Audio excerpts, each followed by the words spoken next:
Migrants are coming into Massachusetts faster than we can find them places to stay.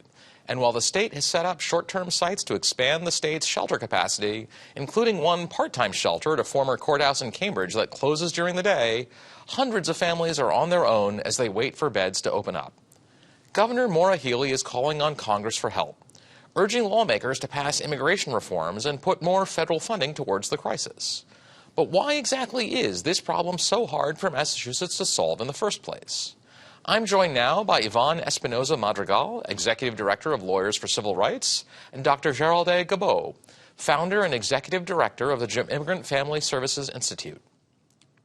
Iván, Geralde, thank you so much for joining us today. Let me start with a restatement of that question. The numbers we're talking about here, right? For Boston, we're talking about just under 1,300 families. For Lowell, it's 208. And Lynn, it's 287. For Springfield, it's 283. I mean, these are a lot of people, but in the context of cities, in the case of Boston, of over 600,000, this is actually not a huge number of people. So what is making this so hard for our cities and our state to absorb?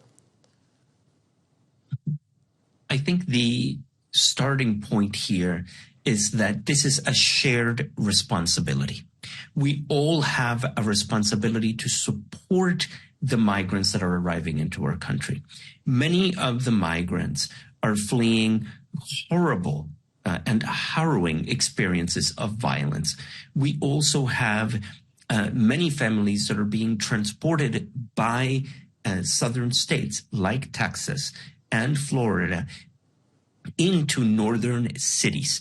And in Boston, where we have had a major influx of families, it is critical for us to count on a holistic and comprehensive network of support from government to the public and private sector to concerned people who can even donate coats or canned food.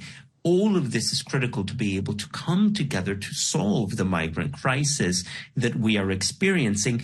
And as a shared responsibility, some of the numbers that you are putting on the screen are concerning to us because it indicates that not all of our communities are being equally resourceful and responsive in light of this humanitarian crisis.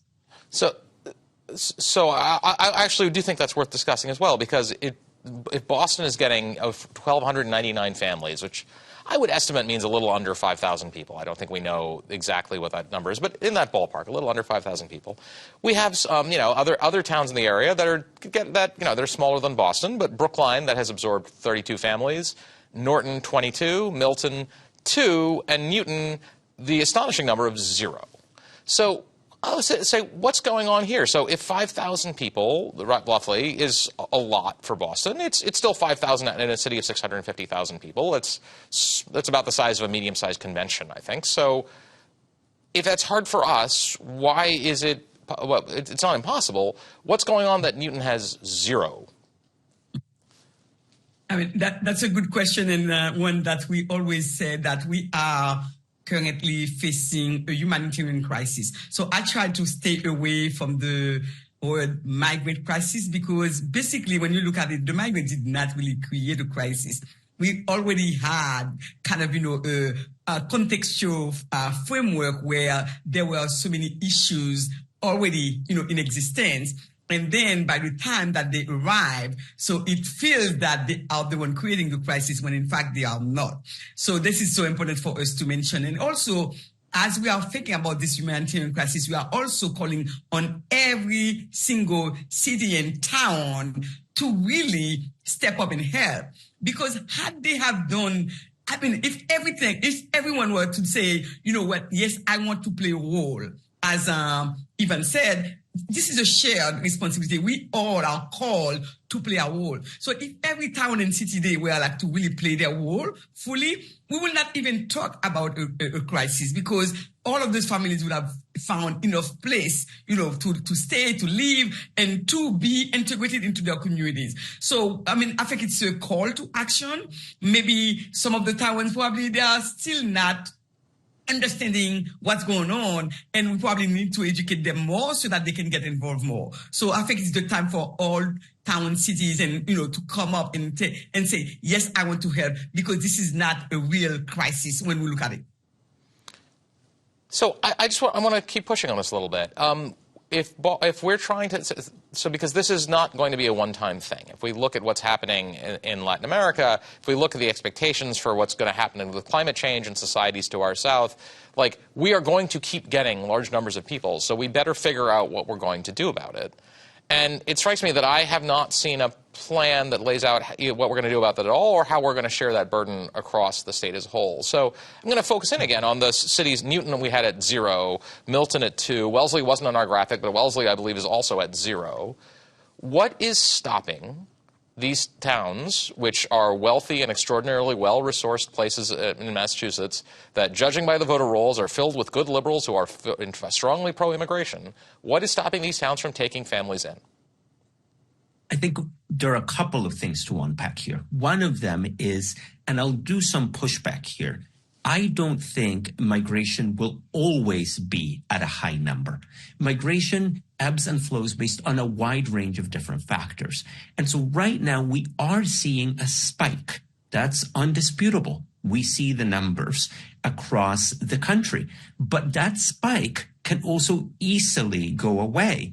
And so it's important for us to be smart and strategic about how we plan around this, which requires a coordination of resources. It requires a coordination of federal, state, and local resources, leveraging public and private partnerships so that the government doesn't go at it alone. But federal oversight is incredibly important here. The federal government controls immigration. And so it's up to the feds to be able to provide things like an employment authorization card that activates an immigrant economically so that they can go into the many job opportunities that remain available in the service industry, for example. And so we need to think strategically about this. And right now, the framing is this is going to be a cascade of immigrants constantly coming. I'm not so sure about that.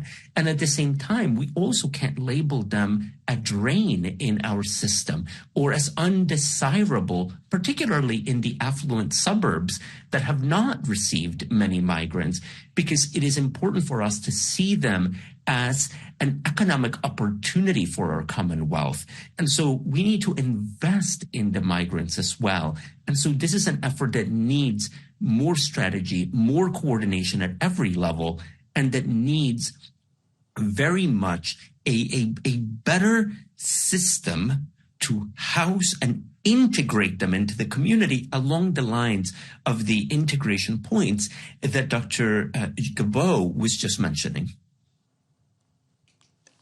So obviously Massachusetts has a housing crisis. And one of the big constraints that's making this harder is that we just don't have enough space even for the people who are already here. And, you know, anyone who's tried to rent a home to rent an apartment in Boston recently has experienced this. Anyone who's tried to buy a place in Boston recently has experienced this. And, you know, another 5,000 people certainly isn't helping that problem. But it could be made easier by the sort of reforms that you're talking about, both in terms of building new housing, but also just sort of spreading it out across the state, and certainly into western Massachusetts, where rents and rent costs are not as high. So what does the state government, which legally has control over land use in the state, right? Like it may have ceded that power to the state, to towns, but it can take it back at any time. What does the state government need to do to both aid with, you know, the work process, with work that you're describing, but also just to make sure that towns and communities step up and take in people who are in desperate need at this moment in time? I mean, just to their credit, I have to say that, you know, when it comes to the work authorization, you remember 2 months ago or maybe 3 months ago, the state has organized a large clinic, you know, with USCIS and other you know, departments as a way to really increase the opportunity for the new families. And again, I call them the newly arrived families, because we don't, once they are here, we don't consider them as migrant anymore because they are not migrating to any other place. So they are here. So we consider them, you know, the newly arrived families. So as a way to really help them access work authorization. So right now, I think what we need is to see all of the employers coming alongside to really quickly, ease the process to hire as many of them as possible. And we need to continue to push on the federal government so that they can expedite more of the work authorization. So 2 months ago, they did, expedite the work permit that they did. But after that, we feel that everything is coming to kind of, like a very slow process. So we need to continue to push for the federal government to help us with the work permit. But also, I know that, at the state level, there has been a lot of conversation around identifying building, identifying lands, everything that they could possibly identify as a way to make them available. But as you always also know, there is also the politics, right? Who wants what and how do they want that and so on and so forth. So I think that those are challenges I think that we are facing, and we need to find a way to go around them and to make sure that we have enough space for the families to come. Iván Espinoza Madrigal, Dr. Geralde Gabeau, thank you so much for joining us today. Thank you. Our pleasure.